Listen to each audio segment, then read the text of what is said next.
This podcast is a proud member of Pod Nation Media Network.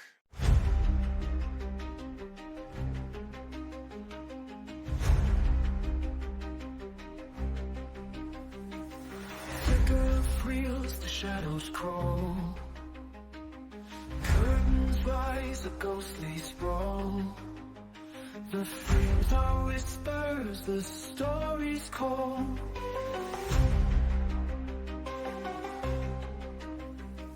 The drifters hum in a hollow tune. Moonlight cuts through velvet gloom. Is it a dream or a real too soon? Step into the screen where the dark turns keen. Journey with the cinephile, unseen, unseen. The veils twist and turn as the silent light burns. A world unknown where the shadows yearn.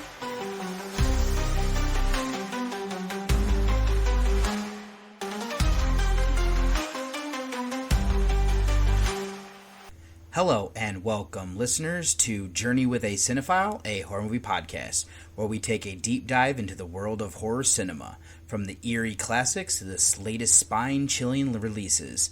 Join me as I explore the history, themes, and artistry of horror one film at a time. Whether you're a seasoned horror fan or just stepping into the shadows, this journey is for you. So dim the lights, embrace the fear, and let's talk horror. Let's do that on episode 333. I am your tour guide of David Garrett Jr., recording out of Columbus, Ohio. And for this episode here is going to be my Centennial Club number 24 of doing these. So the first feature review is going to be from 1926, of course, and this is going to be The Student of Prague. Now, I've already covered a different take or different version of this one from 1935, so I'm going back into the past to do one that came out prior.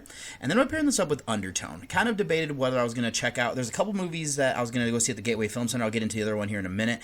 I figured this one would be kind of an interesting thing, and because the whole theme for this episode actually is going to be sound, and I'll get into why for that in a second one. But it's interesting is that we have a movie that is a silent film, and then this one here that is all predicated on sound being the two featured reviews. And then for mini reviews, I have a musical, so another sound type theme there of Repo, the Genetic Opera. And then I also got to check out Little Shop of Horrors, another musical from 1986. That's going to be my scouring through the Sixes rewatch. And then I checked out Slanted. That was the other one I got to see at the Gateway Film Center. That is a 2026 wide release. Also checked out here is The Bone Keeper. This one was a screener I got to see, as well as The Containment, another screener there, and then a third screener of a documentary of the Kinderhook creature. This one is like in the shadow of Sasquatch type of thing here from Small Town Monsters. And another little theme here that I want to bring up right before I end out this little intro is going to be Faustian deals. That's going to be something you'll hear a lot about here through the mini reviews as well as featured reviews. So I don't think there's anything else I need to say here for this intro outside of saying thank you so much for listening, and I hope you enjoy coming on this journey with me. What's up, VHS heads? I'm Matt. Join me and my two broskies, Chris and Dave, on our movie comparison podcast, The VHS Abyss, putting two movies from the golden age of cinema against each other. Whether it's a teenage soldier head-to-head, like Red Dawn versus Toy Soldiers, or simply picking two from a back catalogue of icons of the VHS era, like Roddy Piper or Jamie Lee Curtis. Whatever link we can find between two films, we've got you covered. With facts, gaffes and plenty of laughs along the way, join us on all podcast platforms to discover who will be crowned champion of the episode. We are the VHS Abyss. Whether it's a hit or a miss, we love to reminisce. Listen, here's the truth. If it's not something you love to do, automation is mandatory. You didn't start your podcast to spend hours editing clips. You started it to create, connect, and grow your audience. But here's the problem. Every other platform works with video podcasts, and manual editing eats up your most valuable asset, your time. That's where Opus Clip changes everything. Upload your video, and Opus Clip will automatically find the gold nugget moments, auto-clip the captions for the best parts, perfect for TikTok, Reels, and Shorts. 1 hour long episode becomes 10, 20, even 30 viral-ready clips in minutes. The tool even predicts each clip's viral potential, so you know exactly what to post. No more tenuous editing, no more wasted hours, just you staying in the place that you love to be. creating content that matters. Head to podnationopus.com for your free trial and get back to doing what you do best. Stop editing and start creating now. And for my first mini review here is going to be Repo, the Genetic Opera from 2008. This is directed by Darren Lynn Bousman. This is written between Darren Smith and Terrence Sudunich. I think it might be how you say that name. And this is starring Paul Sorvino, Anthony Head, and Alexa Pena Vega. This is a dark comedy, rock musical, steampunk, horror, sci-fi film that is from the United States. It is currently sitting on a 6.4 on IMDb and a 3.1 on Letterboxd, with our synopsis being: a worldwide epidemic encourages a biotech company to launch an organ financing program similar in nature to a standard car loan. The repossession clause is a killer, however. So this is a film that I don't fully remember when I learned about it. It could have been right at the end of college, but regardless, it's one that's I've known about for years. I hadn't gotten around to seeing it as of yet, of course, so then, for this time here, it's because of a list of podcast recommendation films that this finally got moved up, and part of it was I was curious to see it, since musicals are kind of hit or miss for me with my enjoyment. So where I'm going to start then is that I want to give credit for this fantastic world building and satirical commentary. It cleverly addresses environmental pollution leading to organ failure, escalating elective surgery, and the frightening reality of insurance companies' control in healthcare. The capitalistic nightmare, where inability to pay for replacement organs results in repossession, like a car loan, is a brilliant plot point. So all that set up, let's look a little bit deeper in some of these ideas. And looking at the title and our villain here of the Repo Man, who is Head, who also, his real name in this one is going to be Nathan Wallace. I love that he's a father who is doing what he can to save his daughter, and she is Shiloh, portrayed by Pena Vega, but he's sheltering her in the process. He's forced to work for GeneCo, part of this as a means to an end with his research, as she has a rare blood disorder that killed her mother, and there's a little bit more to that, but that's what everybody believes here. She is Marnie, portrayed by Sarah Power, and then GeneCo is actually ran by Roddy Largo, portrayed by Sorvino. So the Repo Man is a vicious killer, and he's got an intriguing duality. Making him a shade of gray with the good and the bad is great, as Head is also, he has a performance that's just perfect for this role. Let's then look at his daughter here of Shiloh. She is sheltered from hidden facts, driving her desire to experience the world. Roddy seeks as a way to divide Shiloh and Nathan, and the film contrasts this with the overbearing father here of Nathan with Roddy, who ignores his privileged, spoiled children, offering an interesting commentary here. I'll just say that Pena Vega deserves credit for her role as Shiloh. Her voice was good for what was needed there. And let's actually kind of go over to something here about Roddy and his children. So his one son is a murderous maniac of Luigi, portrayed by Bill Moseley. Now there's Amber Sweet, who is portrayed by Paris Hilton. She is addicted to this drug that you get from grave robbing, like you get it from the dead corpses and everything like that. And she is also into surgery very heavily. And there's also Pavi, who is portrayed by Kevin Ogilvy. That's how I say his name. I think maybe that's how it is. But so I just wanted to kind of introduce them there. But then GeneCo exemplifies the corruption of capitalism. While providing life-saving surgeries, the company charges exorbitant prices, leading to repossession and transforming Roddy into a tyrant. His children's behavior and Roddy's petty quest for revenge against Nathan for Marnie's rejection are understandable given his environment. Roddy's long game seems to be extreme, but the Largo family luxurious like life amidst widespread poverty offers a scathing critique to the rich elite and the perils of for-profit medical dystopia. So then this film, though, as a rock opera, explores the meta nature of its title as well, the Genetic Opera, which is both the film's form and climactic performance here, featuring Blind Mag, and she is actually portrayed by an opera singer and opera performer of Sarah Brightman. So this is essential themes include addiction and escapism via cosmetic surgery as like a fashion. There's this drug that I was bringing up already of Zydrate. There's dysfunctional family legacies. And Shiloh's quest for identity and autonomy alongside Nathan's role as the Repo Man reclaiming gene-cloned organs. Let's then shift over to discussing the actor performances. Pena Vega and Head performed well. Sorvino was a pleasant surprise. His voice and portrayal as his corrupt CEO was effective. Brightman and his Blind Mag, the opera singer, Hilton, Moseley, and Ogre are good as the Largo children, though Moseley's singing is a little bit weak. I enjoyed him as his murderous brother, so I wanted to say that. So what's also kind of interesting here is we have Terrence Sudunich. however you say that. He's a grave robber, but he's also the narrator. He actually helped co-write this, so that kind of works there. I like his voice in some of the songs that he had. Overall, no major issues with the performance. Then the last part here is going to be filmmaking aspects. Now, this features a commendable cinematography, effective in elevating the music performances. I appreciated the vicious kills, though I wish there were more. A notable drawback is the overuse of CGI. While somewhat forgivable for a dystopian setting, some effects were noticeably poor. The all-through song format isn't my favorite, but the commitment is impressive, and some of the songs are actually quite catchy. So in conclusion, this stands as a unique and daring cinematic experience. It succeeds by using the operatic musical form to deliver a sharp, visceral, and dark comedic satire on corporate greed, healthcare commodification, and familial dysfunction. While the heavy reliance on song may not appeal to all, and some visual effects show their age, the film's exceptional world building, compelling character dynamics, and strong ensemble cast, particularly from Head and Sorvino, make a memorable watch. For those who enjoy rock operas or dystopian horror with a biting social commentary, I think this one is well worth seeking out if you haven't seen it or it's been a while. So my rating here then for Repo, the genetic opera, I give this one a 7 out of 10. And then up next here, I have Little Shop of Horrors from 1986. This was written by Howard Ashman, so we're also giving credit here to Roger Corman, who did the original film, as this is a semi-remake, and then this is also giving credit here to doing that original screenplay of Charles B. Griffith. This stars Rick Moranis, Ellen Greene, and Vincent Gardenia.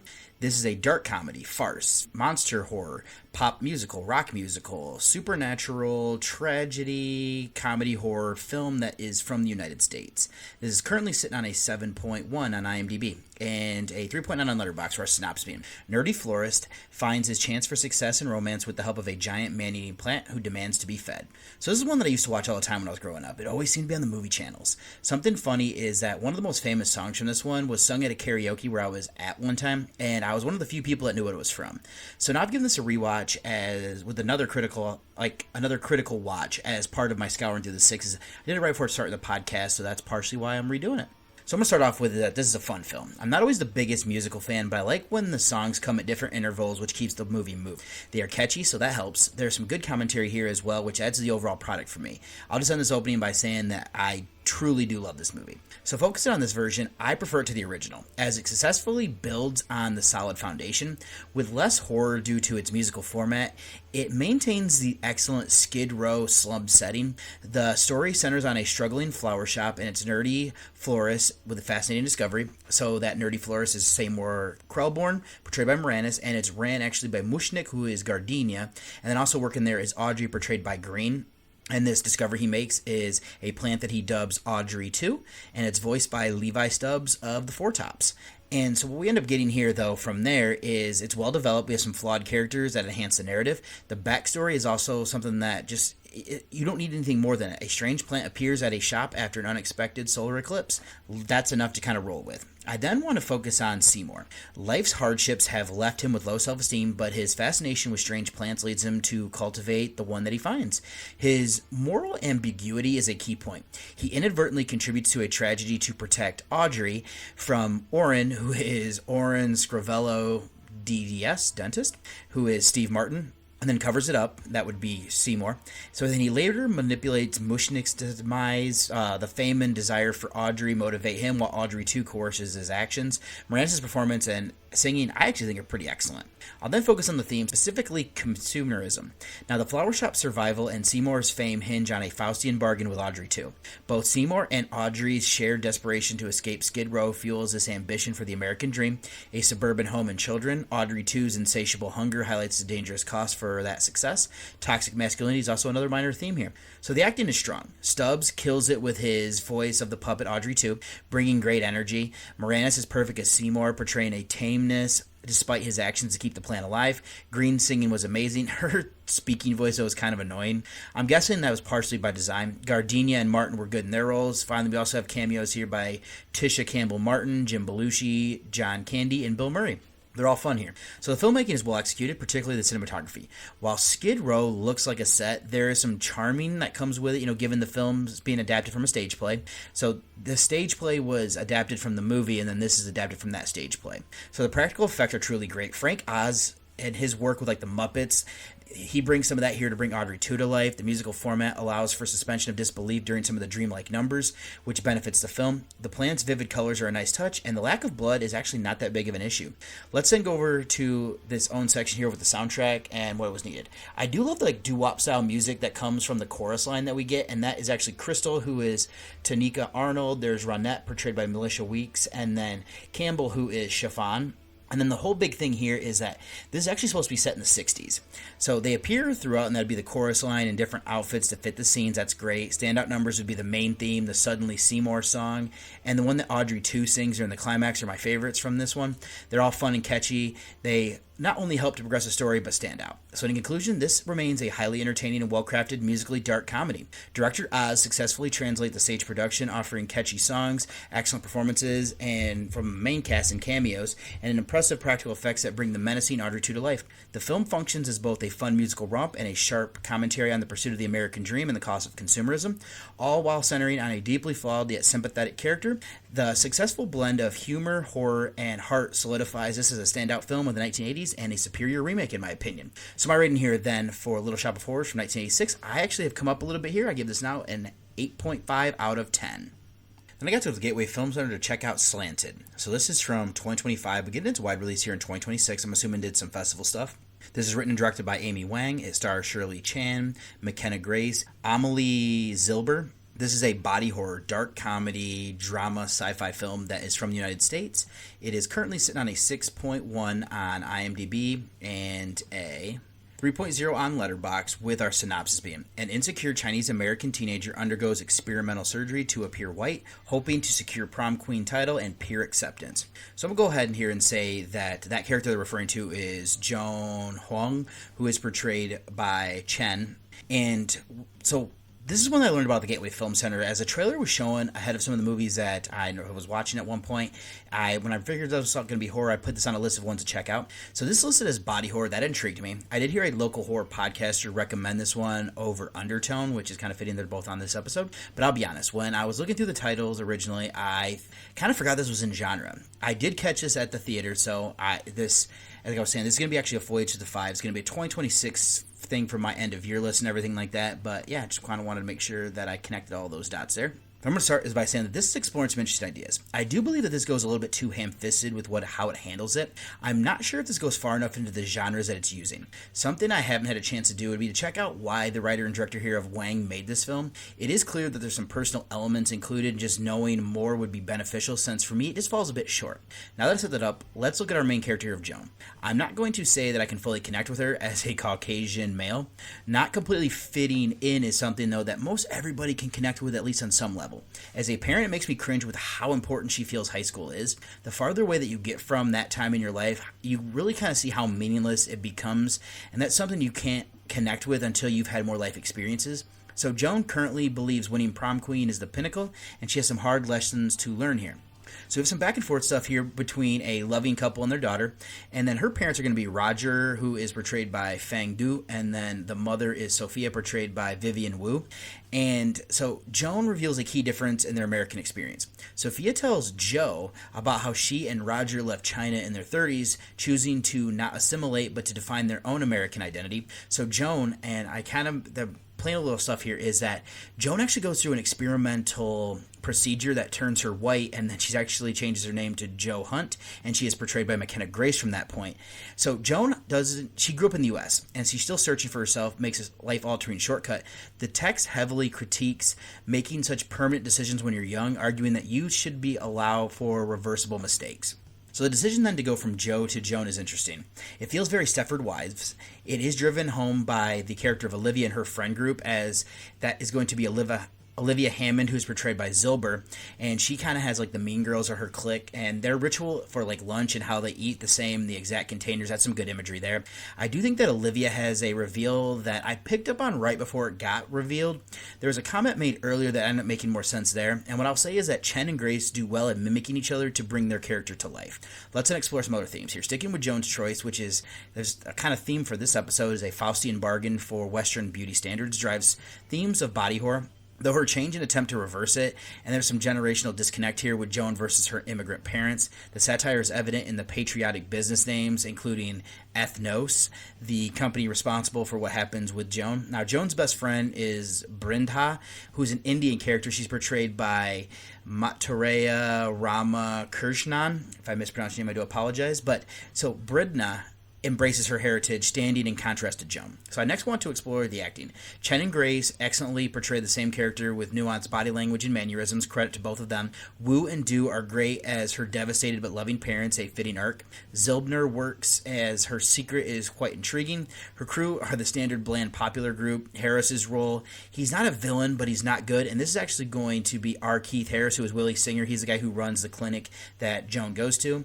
And then I'm also going to give credit here to Kristen Cui, who is the little girl version of Joan, and the rest of the cast around the software was needed. All that's left to be some filmmaking aspects, and in general, I think they're good. The cinematography and framing were solid. What I like especially with Joan/Joe is the collage on her wall of like beautiful white people, really kind of driving that thing home that she wants to kind of fit in and doesn't want to be different and have to kind of deal with anything there. The tortures that she endures to fit in was good. When they go into body horror, it does make me cringe. They seem to go practical with the effects, which I like. We don't get enough of that, though. That was where one of my issues lie. Tonally, this film incorporates a few different genres, just doesn't go far enough to justify any of them, and it feels off because of it. So in conclusion, this presents a compelling, if occasionally heavy-handed, examination of assimilation, Western beauty standards, and the generational conflict through the lens of body horror and satire. While Wang's direction shows a clear, personal vision, the film's refusal to fully commit to any one genre, be it a deep social commentary or visceral horror, leaves the final product feeling a little bit diluted. Chan and Grace deliver strong performances and embodying the conflicted protagonist's journey, making Slanted a memorable, if imperfect, cinematic exploration of the desperate measures taken in the search for belonging. It's a film that sparks conversation, even if it doesn't quite stick the landing on its ambitious thematic goals. So my rating here for Slanted, I end up giving this one a 7 out of 10. It's kind of a shame because I had a feeling this was going to go higher than that, but that's where I end up landing on it.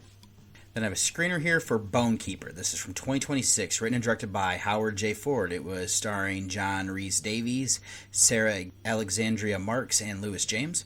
This is a horror film that I also kind of think it's adventure as well as sci-fi. That is from the United States. It is currently sitting on a 7.4 on IMDb and not enough ratings over on Letterboxd, but the highest rating here is going to be a half star. I don't think it's that bad, but I would say between that, it's either like a 1 to a 2-star movie over there, with our synopsis being: 6 young friends investigate a missing persons case in a remote cave system, unaware that they're being stalked by an ancient creature lurking in the depths.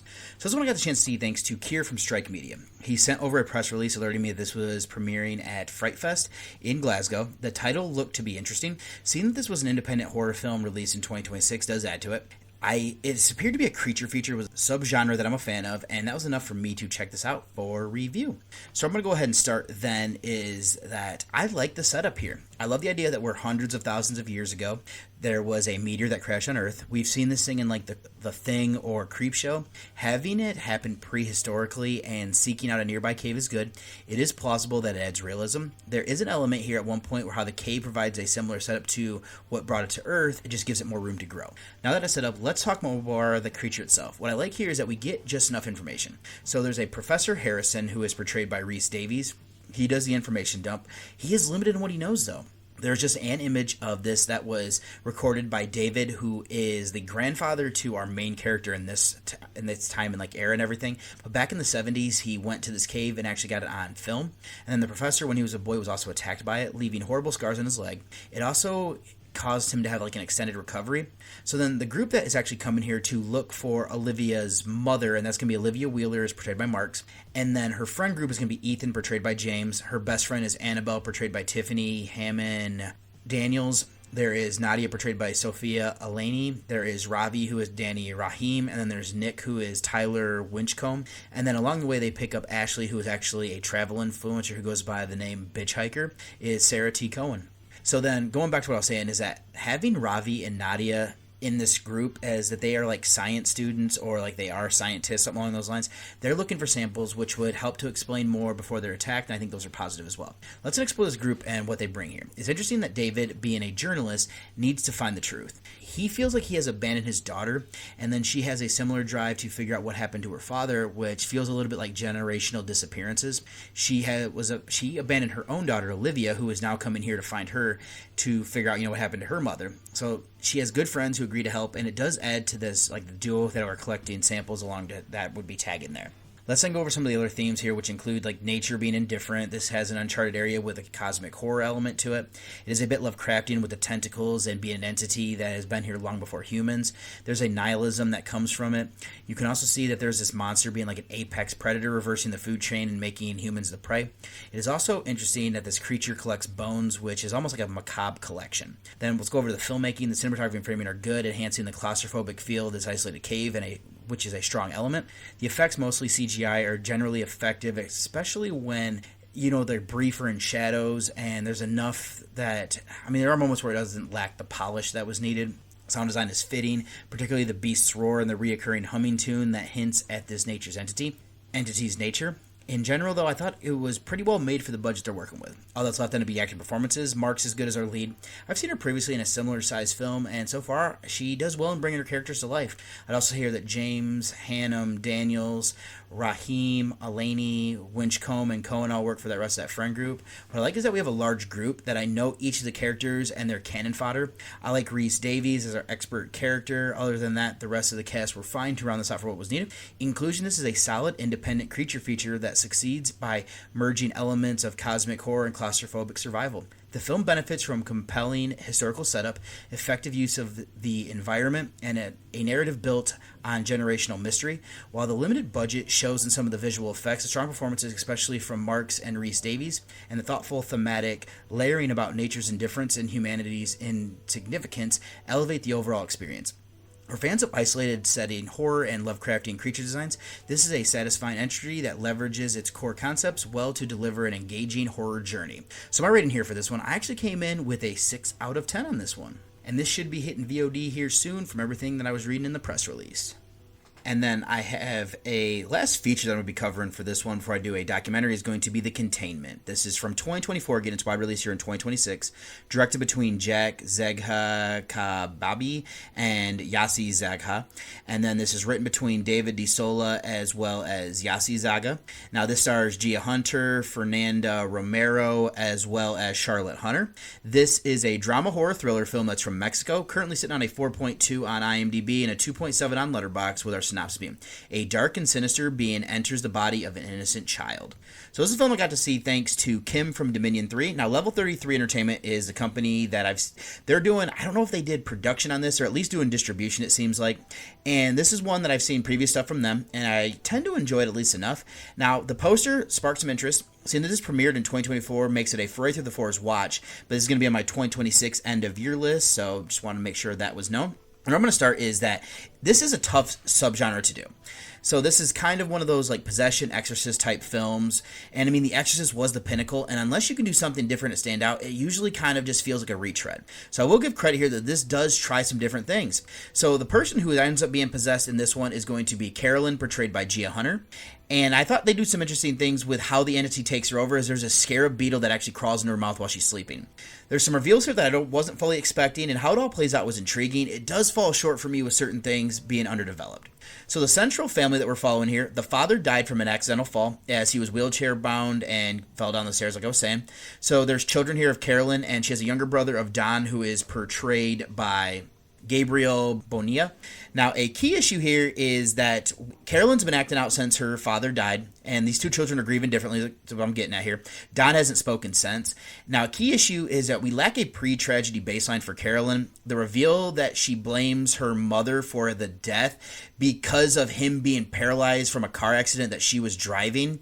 And then she also accuses her mother of having an affair with May, who is portrayed by Alice Coulthard, is intriguing, and I think there was a setup there that has a payoff in the end that I think kind of works though.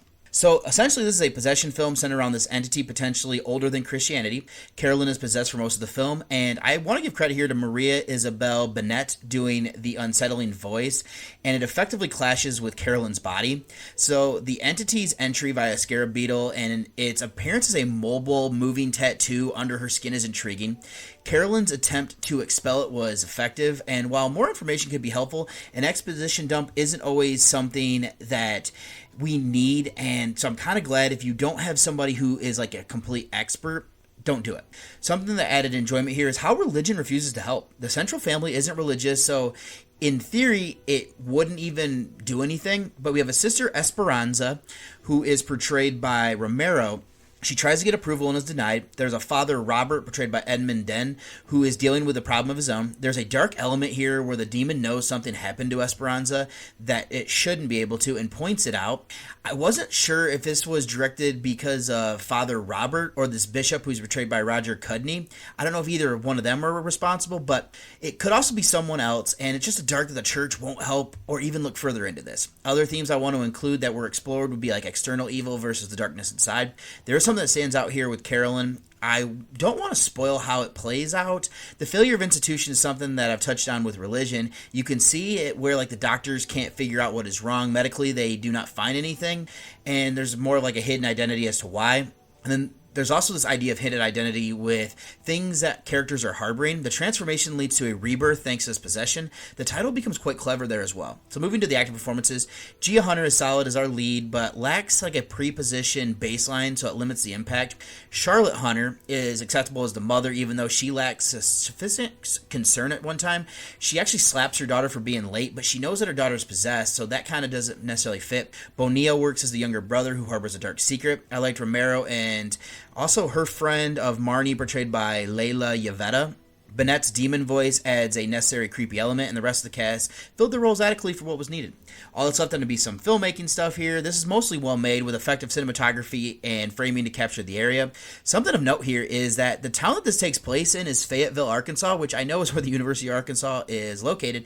This feels more like a desert. Carolyn's desire to leave is a solid element. The possessed look, including the moving tattoo concept, I mean, it's CGI, but it was effective. Now, the sound design, they also worked as well.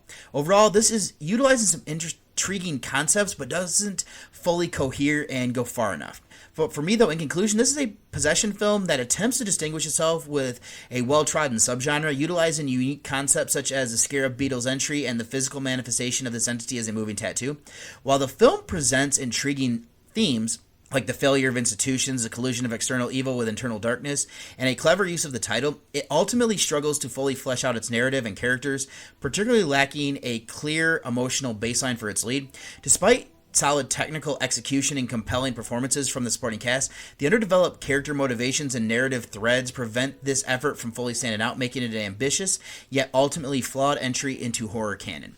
So my rating, though, I still enjoyed this well enough and gave it a 6 out of 10, and this should be hitting VOD here soon if you are intrigued. My last mini review here for this episode is going to be The Kinderhook Creature from 2026. This is written and directed by Seth Breedlove. This is featuring Bruce G. Hollenbeck and Paul Bartholomew. So this is a biography documentary history, so I got to check this out as a screener and everything like that. Let me see here. This is from the United States, and it's not enough. It's actually not able to be rated yet on IMDb, and over on Letterboxd, doesn't actually have a page as of yet. I'm working to try to get that in there so that way I can go ahead and give my rating to it and everything. But synopsis: in a quiet town of Kinderhook, New York, eerie encounters and unexplained noises have fueled the legend of a mysterious hulking beast lurking in the shadows. Dubbed the Kinderhook Creature, this elusive entity has terrified locals for generations, with eyewitnesses reporting glowing eyes, guttural growls, and massive footprints in the woods. So I got to see this documentary from Small Town Monsters crew thanks to Justin Cook. These are always fun to check out because of the array of cryptids and subject matter, many of which I've never heard of or, not even seen like a documentary or heard anything about. So it's another one of these. I did come into this one without knowing much, so I was very limited in the information that I did have. So for this documentary here, it's told in chapters. A majority of this is following Hallenbeck, who grew up in the area. We learn that his upbringing, that his parents were young when his mother became pregnant, and then they end up getting married. Also about how his grandmother raised him. Something of note is that Hallenbeck is also a filmmaker. It sounds like he's done an array of low-budget films focusing on the area and the lore from it. Now, there's interesting background elements here with Kinderhook as it's nestled in the Hudson Valley. It sounds like writer Washington Irvin was inspired by American Indian tales, and from people that he met, elements went into like the stories of like Rip Van Winkle. There's even characters that are in Sleepy Hollow, including the inspiration for Ichabod Crane, Katrina Van Tassel, and Abraham Braun Bones Van Brunt are based on people that he met living in Kinderhook. That was something that intrigued me to learn. Now, supernatural elements abound, including stories of like a Bigfoot-like creature and UFO sightings. The current narrative centers on Bruce and his grandmother's experiences, which Bruce believes to indicate a haunting. This includes like a potted plant rising up, flipping, and then the plant vanishing after the pot returned to the ground. Additionally, his grandfather, after a nightmare about a shadow sucking him into the wall, moved out of the house to a tent near the river, and then later built a small like house in that area to live in. Bruce cannot rationally explain these events, and yeah, his family seemed to all experience them. There are also others here who are featured who have also had things to tell. Bartholomew talks about people who have recordings of strange sounds that they've heard. There are also footprints that were found, and it sounds like there might have been cast made of one of them. If it was isolated just to Hallenbeck's, you could explain it away a little bit more easy, but since it isn't, it makes you wonder if there is something out there that's unexplained. So I do need to do my disclaimer here. I don't fully believe that there is a logical explanation for these things, or I believe that there is one, but since I don't have it, I'm not going to discredit anything that is said here. I want to believe, but I still haven't had concrete evidence at this time to make me. All that's left then to be filmmaking aspects is professionally made. I like the editing of archive interviews of Bruce's grandmother, the animation that we got there, which I believe was done by Bruce or somebody he works with. That helps liven this up. The computer-generated elements also work, as it's not just static, where we're watching people being interviewed. Other than that, the incorporating of recordings help prove that there is a cryptid out there is a good touch, as this is put together well. So to wrap this up, this successfully weaves local history, literary inspiration, and personal accounts into a compelling look at the unexplained phenomena surrounding Kinderhook, New York. Breedlove and the Small Town Monsters team have delivered another polished documentary that respects the eyewitnesses' experiences while maintaining an intriguing sense of mystery. Whether you're a believer, the blend of storytelling, historical context, and professional presentation makes this an engaging watch for anybody interested in regional folklore and the enduring allure of cryptids. So my rating here then for the Kinderhook creature, I give this one a 7 out of 10. And then what I'm going to go ahead and do, that's all I have here like I was saying at the beginning of this review. So let me go ahead then and get you over to the trailer of my first featured review.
And for my first featured review here is going to be The Student of Prague. This goes by the original title of Der Student von Prague.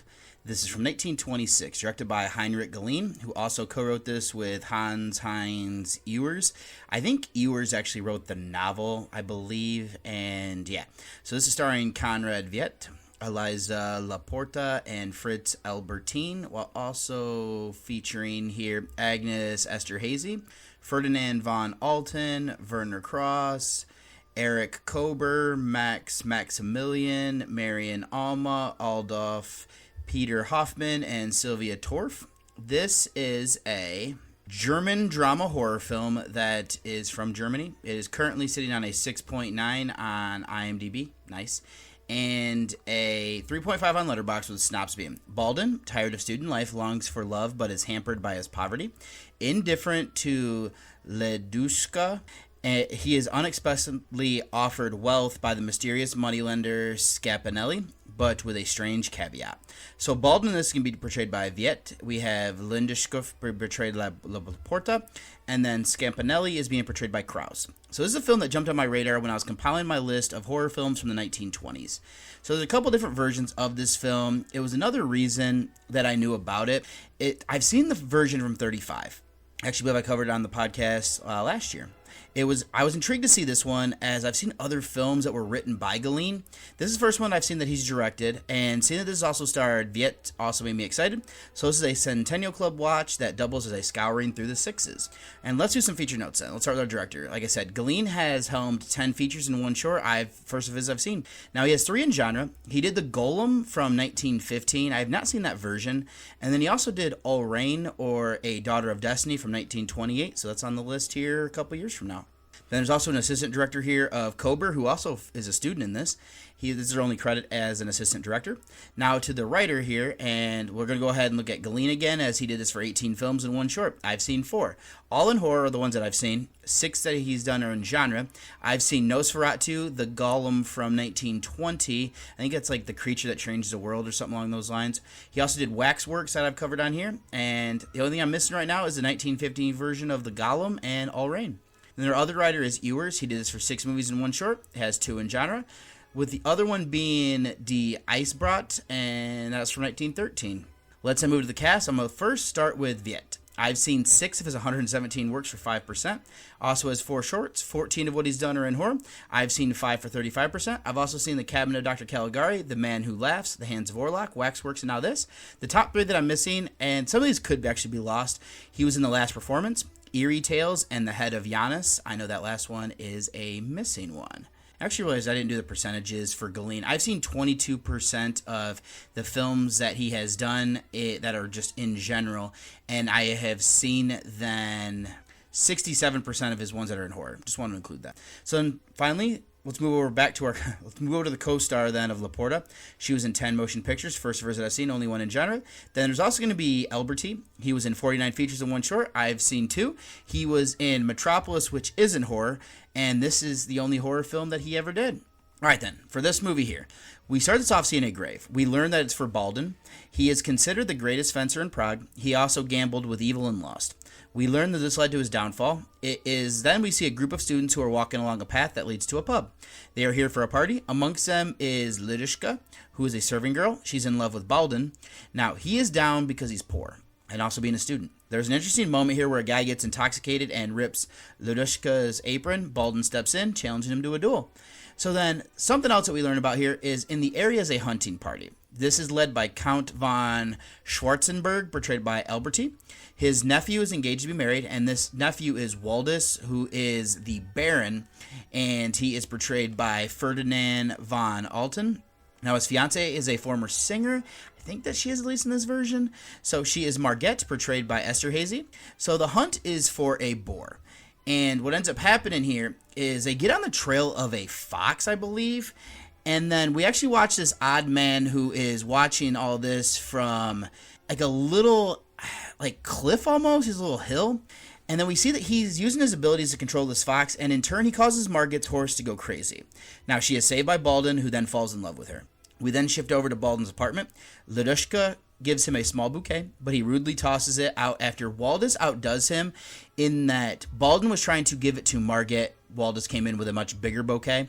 Scapinelli capitalizes on Baldwin's distress, offering him 600,000 gold pieces for any item in his room. Baldwin accepts, thinking it's funny, assuming he's going to take like his fencing sword, but he's shocked to learn that Scapinelli takes his other self from the mirror in his room, spilling an endless amount of gold from a magical satchel, where a little bit of gold comes out and it just keeps coming and coming, and we see Baldwin kind of get a little bit scared after that. Now then, Baldwin becomes a talk of school. He pays a tuition of his own, as well as 100 other poor students. This nets him attention from the upper class. He gets invited to a party, and is now that he annoys Waldis for outdoing him. Margaret writes him a note to meet her by a large cross. Scapinelli uses his influence to ensure that Lidushka sees the letter. Baldwin also sees his doppelganger, walking in his direction with a stoic look. This drives him mad. Things are much more difficult as Waldis challenges him to a duel. What happens next isolates Baldwin as he tries to make things right. So that's really my recap of the characters. What I want to start is by saying that I'm glad I checked this version out of the story. What I will say is it seems to follow the story more closely, at least from my limited research, and what I mean there is like the novel. And it doesn't feel, though, as tight as a 1935 take. Part of the limitation here is this is a silent film. Another aspect is that the deal here is a little bit less Faustian and using the supernatural elements in a different way. I don't plan to compare outside of just bringing up here for my opening, so now that I have that out of the way, let's go ahead and jump into what I find to be interesting about this story is we are seeing a rapid rise from poverty for Baldwin. So we have social mobility, only to have like an Icarus-like fall. He falls for Margaret upon seeing her. I wonder how much of this is because she's a member of society. She's also like the forbidden fruit in that kind of respect. He is missing the fact that right in front of him is Lidushka, who is in love with him. Part of his infatuation is the chase, I feel like. So Viet does a great job here with body language and facial expressions to convey what is needed. He was a professional for this silent era. Now where I want to go next would be the character of Scapinelli. This version is darker to me since all he offered was money. He took the other version of Baldwin and in turn drove him insane for just 600,000 gold pieces. A lot of money, but what kind of happens in the end, is it worth it? What is great here is that Krauss isn't made up to look all that menacing. I do think that almost makes it scarier because he's just so nondescript. He looks like a normal guy who just shows up at different times. I do like the concept that you can't outsmart the devil, which this concept is etched on Baldwin's gravestone. I will include that Krauss fits his role well. Now, the other themes I want to explore here would include that Baldwin's guilt is externalized by seeing his doppelganger. He also lost his identity in this deal that he made with Scapinelli. There's this fitting, since his trade, it was for social mobility. Despite having the money, he still isn't accepted. Scapinelli is also seen as like a puppet master. Baldwin can't escape the inevitability of his downfall either. Let's then shift over and talk about the rest of the action performances. Viet is truly the star and commands the screen while he's on it. Laporta is good as this young woman who is in love with Baldwin, even though he is quite rude to her, actually. It makes me feel bad for, what she's kind of putting up with. And then I'll also kind of say here that Albertine, Esther Hazy, Vaughn Alton, and the rest of the cast, they all work as like these members of society that they need to. Krauss is solid in his more like villainous role. I do like his wolves and sheep clothing motif. The rest of the cast around the software was needed. All that's left then for one piece of trivia is going to be the filmmaking aspects. This is an example of a German expressionism, utilizing mirrors to represent the fractured self and paranoia. It's used to a lesser extent. Like, you're not going to see as much as like Cabinet Dr. Caligari, where you have like just wild backgrounds and everything like that. This one is used much more subtly. An example as well is when Margaret sees Baldwin's reflection and it's not there, a sign of what Scapinelli took from him. The cinematography, framing, and in-camera effects are noteworthy for early cinema, and the sync soundtrack is adequate. My only issue here is I don't necessarily know if this is what was intended to go with it, so there's something I gotta also I can't give it as much credit. However, this is overly long. The prologue shots ultimately diminish my engagement just because it got to be where I was like, we need to cut this down a little bit. So the only bit of trivia here is that this is Laporta's film debut, so interesting there.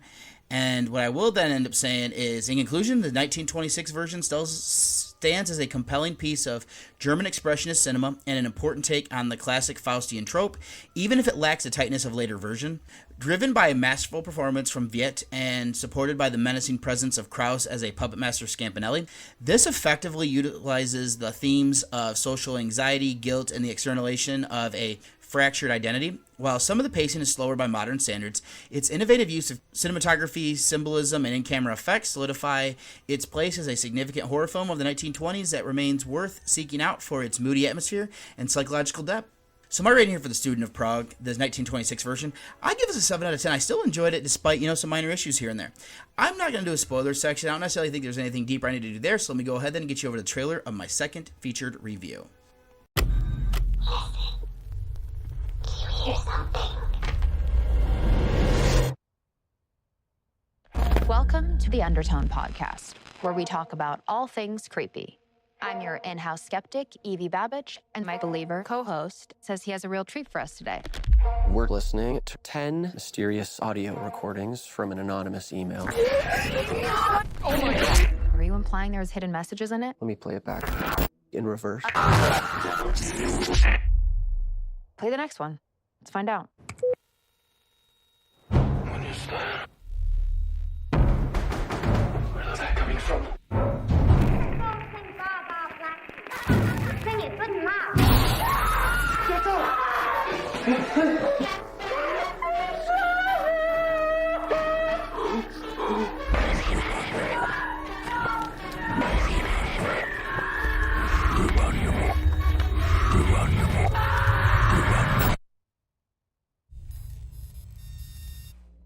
We should stop listening.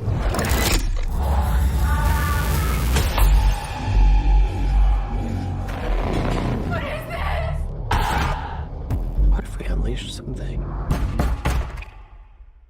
I like it here in the dark.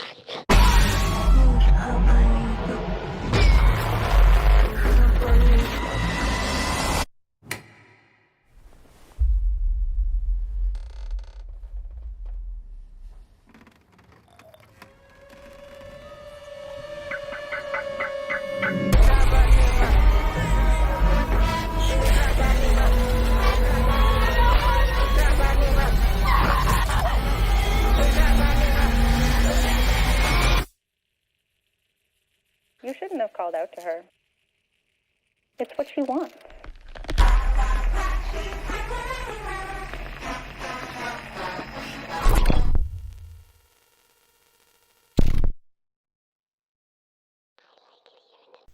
And for my second featured review is going to be Undertone. This was from 2025, getting its wide release here in 2026. This is written and directed by Ian Tuason. This is starring Nina Kiri, Adam DiMarco, and Michelle Duquette. And then also featuring here the likes of Kiana Lynn Bastidas, Jeff Hung, Ryan Turner, Ari Millen, Marisol Deandra, Austin Tausa, Salih Calderon, Bianca Nugara, Jaden Woods, Sarah Bowden, and Christina Noda. So this is a folk, monster, psychological, supernatural horror sci-fi thriller film that is from Canada. It is currently sitting on a 6.6 on IMDb and a 3.3 on Letterboxd or Synopspedia. The host of a popular paranormal podcast becomes haunted by terrifying recordings mysteriously sent her way. So it was a film that I was intrigued by. Seeing that it was A24 piqued my interest more.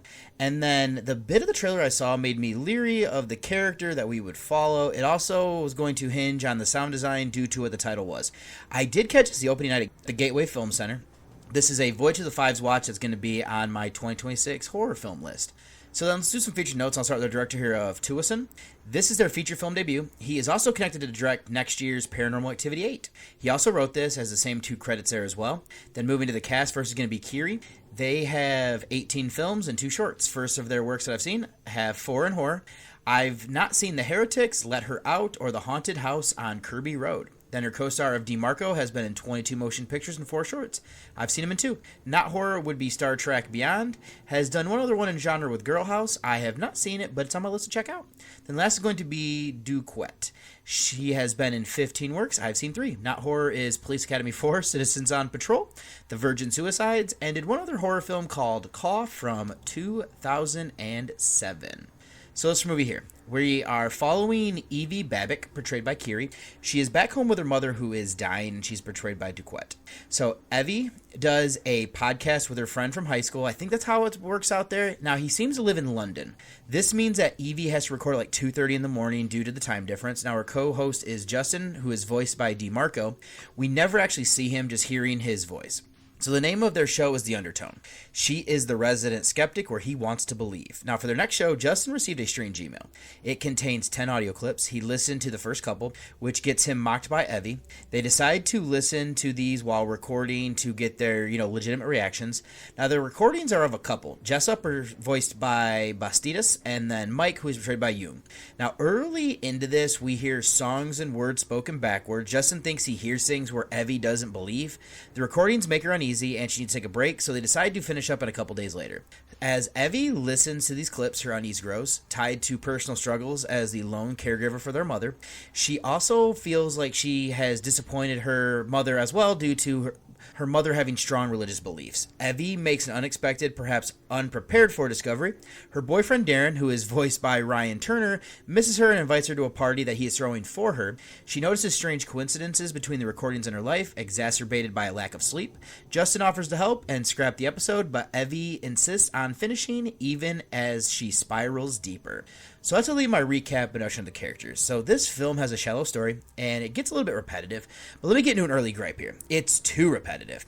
Evie and Justin record, and then we, see the time. It's only been for like 10, 15 minutes before they need a break. The visible evidence and stated facts contradict the idea that they produce a weekly show, even with minimal editing. My solo shows, what you're listening to here. Now, let me just say that they only run usually about 45 to 75 minutes, and some of the longer ones take to that. It takes way longer behind-the-scenes stuff, not even including like watching movies and reviews and everything like that. So I just kind of want to clarify that point. Now that out of the way, let me delve into what we're getting here a little bit more, and that'd be the sound design. It's a bold move to call your movie Undertone, because if you fail with this element of what you're focusing on, and I do find it effective seeing this in the theater. I love this idea that Evie puts on the headphones. The outside sounds are just muffled. Hearing the sounds that felt like they were coming from behind me is good. Due to her being afraid, I don't know if I buy that she, wouldn't at least expose near, because that's kind of what I do when I am recording. But old habits can die hard, and, there's an explanation there at least. Now, sticking with this, I do love how immersed Evie gets into these recordings. Most every character we hear is through the headphones, over the phone, or Evie just hearing things. I won't spoil the latter due to a scare associated with it, but I found it strategic since a major part of this is that she's isolated in a house with her mother. She's closed off from the world outside of recording with Justin over the phone, or when calls are being made, whether it's to like her mother's doctor or a doctor for her or her boyfriend. With the stress of her life and taking care of her mother, this is pushing her to darker places. Let's then look at the haunting. I do like the trope where the skeptic is the one who is faced with being haunted. In this case, we start with the creepy clips. I don't love that this film is making connections with things that aren't necessarily really there. And then when there are ones that they could have just easily been used, Justin claims to hear things in the audio that I don't hear what he's trying to claim.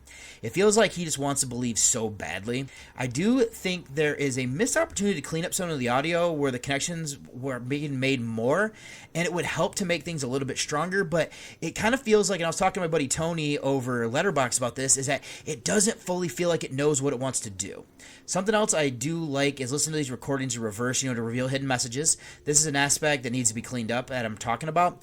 Now, the entity's name is Abazo, I think that's how you say it, which seems to be partially made up for this film, but is also borrowing from different dynamic entities from religions of the past. I think at least 4 or 5 is what I kind of correlated back to it. I do love that. And what's interesting is that we have some correlations that emerge between Evie and Jessa. Plus, Evie's mother was religious and Evie shunned this, which in theory could make her a target. I do like how things are alluded to and then manifest later. Now, things to bring up with like the classic concept that I want to explore here with this movie is there really a haunting, or is our lead character descending into madness? You can make an argument for the latter. Now, since she's the only one who is able to move around in the house because her mother is bedridden, no one is there to verify it. I am inclined to believe that there is a haunting entity. I can't disprove the other theory, though. It does seem like Abazo is there to drive the person insane, which pushes them to do what they do, and I do prefer that's enough there for me to go to the supernatural route for the explanation. Other elements to explore would be like sound recordings. Evie listens to old voicemails of her mother, finding the sound preserves the memory, despite the critique that might be actually actually in some of these voicemails. Evie cleaned up the audio clips, mirrors her need to fix her current chaotic life. The clips used for the show, you can see them as exploitation of trauma, using presumed tragedy for entertainment. That this highlights the power of sound. Unlike sight, it can be difficult to escape by closing your ears, and it's not really something you can necessarily do. Then one more would be going back to this demon, which is considered to be a baby snatcher. Jessa is pregnant. Evie's guilt over failing her mother suggests inherited trauma, reluctant motherhood, and defiant religious norms. Let's then move away from this and go over to filmmaking. I've already said my piece on the sound design. The music they incorporate to help with the atmosphere worked for me. I do think that the cinematography and framing are good. The use of mirrors is as well, especially with the motif of listening to audio backwards. Something that was a missed opportunity would be using the whole frame to have more than just shadows or to actually see something. I can forgive it slightly since the demon hasn't gained enough power to manifest, that there could be a bit more that needs to happen before it does. All that's left then before I do some trivia is going to be the actor performances. This is truly a two-person show. I thought Kiri did well. She's the focus, and seeing her break down the longer things go on, I wouldn't say she's great, but she fits what was needed. Duquette is the other person that we see. For the most part, she's asleep. DeMarco gets annoying to me. His insistence that he heard things that weren't there felt contrived. I'd also say that Bastidas, Jung, Turner, and the rest of the cast, for the voices that we hear, round out fair enough for what we needed. Now, the character Justin originally was going to be portrayed by Chris Holden Reed, but was replaced by DeMarco after the film was acquired by A24. The film's title was also changed from The Undertone just to Undertone. And Evie's mic, this is kind of actually, is an Electro Voice 320 or an EV, which could be alluding to her name, 320. So then, in conclusion, this is an effective, if shallow, A24 psychological horror film that relies heavily on its excellent sound design to drive the narrative and create a persistent sense of dread. While the plot suffers from repetition and the character dynamic between Evie and Justin feels contrived, the film successfully explores themes of isolation, inherited guilt, and the potent, invasive nature of sound. Despite missed opportunities to fully capitalize on the dynamic lore and visual framing, the movie ultimately succeeds in presenting a compelling, ambiguity-tinged descent into madness supported by a solid performance from Kiri. It's worth watching for those who appreciate atmospheric horror where the unsettling is heard before it is seen. Headphones may be necessary at home to replicate the theater experience, just as a little disclaimer there. So my rating for this one, I like it. This seems to be very divisive, but for me, I thought it was decent. I gave it a 7.5 out of 10. So I'm not going to do a spoiler section. Don't need to necessarily do anything there deeper. So let me go ahead then and get you over to one last break before I close out the show. Are you tired of the coffee crash? Still jittering an hour after your morning cup of coffee? Listen, I used to drink 5, 6, 7 cups a day to just keep going. The anxiety, the stomach pains, the afternoon crash, it was brutal. Then I discovered Rise Coffee, and everything changed. Rise has less than half the caffeine as regular coffee, but here's the magic. It contains 6 organic mushrooms, including cordyceps, lion's mane, and others that naturally sustain your energy without the jitters or crash. We're talking sharper focus, immune support, better gut health, and calm, sustained energy that lasts all day. Plus, it's organic, vegan, and has 0 added sugars. Unlike other mushroom coffees, Rise is USA grown in California. A full spectrum of mushrooms per serving that actually works. Here at Pod Nation, we only partner with brands we actually believe in. And Rise Coffee is the real deal. Head to risesuperfoods.com and use promo code PODNA15 for 15% off your order. That's PODNA 15 for 15% off. Ditch the crash. Fuel your day the right way with Rise Coffee.